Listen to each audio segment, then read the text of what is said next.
Jail ചാടിയ ബലാത്സംഗ കൊലപാതക കേസിലെ കുറ്റവാളി ഗോവിന്ദചാമി പോലീസിന്റെ പിടിയിലായി.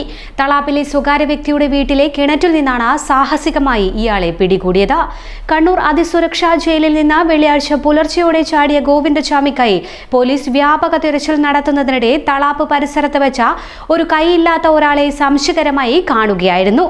ഗോവിന്ദചാമി എന്ന് ഉറക്കെ വിളിച്ചതോടെ ഇയാൾ സമീപത്തെ കാട് പിടിച്ചു കിടക്കുന്ന പ്രദേശത്തേക്ക് ഓടി.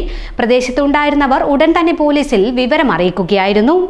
തളാപ്പിലുള്ള കണ്ണൂർ DCC ഓഫീസ് പരിസരത്ത് വെച്ചാണ് ഗോവിന്ദചാമിയെ കണ്ടതായുള്ള സൂചനകൾ ലഭിച്ചത്. 9 മണിയോടെയാണ് ഇത്തരത്തിലുള്ള ഒരാളെ കണ്ടത്. ജയിൽ ചാടിയ വാർത്ത ഇതിനോടകം നാട്ടിൽ പരന്നിരുന്നു. സംശയം തോന്നി ഗോവിന്ദചാമി എന്ന് ബസ് ഡ്രൈവർ വിളിച്ചു പറഞ്ഞതിനെ തുടർന്ന് ഇയാൾ ഓടിയെന്നും ദൃക്സാക്ഷികൾ പറഞ്ഞു.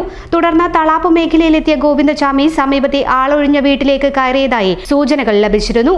വീട് വളഞ്ഞ് പോലീസ് നടത്തിയ പരിശോധനയിലാണ് പ്രതി പിടിയിലായത്. പോലീസ് വീട് വളഞ്ഞപ്പോൾ ഇയാൾ ഇറങ്ങിയോടി കിണറ്റിൽ ചാടിയെന്നാണ് സംശയിക്കുന്നത്. പിന്തുടർന്നെത്തിയ പോലീസ് പ്രതിയെ കിണറ്റിൽ നിന്ന് സാഹസികമായി തൂക്കിയെടുക്കുകയായിരുന്നു. ജയിലിലെ 10-ാം നമ്പർ ബ്ലോക്കിലെ സെല്ലിലാണ് ഇയാളെ താമസിപ്പിച്ചിരുന്നത്. സെല്ലിലെ കമ്പി മുറിച്ച് പുറത്തിറങ്ങി വലിയ ചുറ്റുമതിൽ തുണികൾ കൂട്ടിക്കെട്ടി ചാടിക്കടക്കുകയായിരുന്നു. ഓന് മാത്രമല്ല ഈ നാട്ടിലെല്ലാ പിള്ളേർക്കും ജോലി കിട്ടും.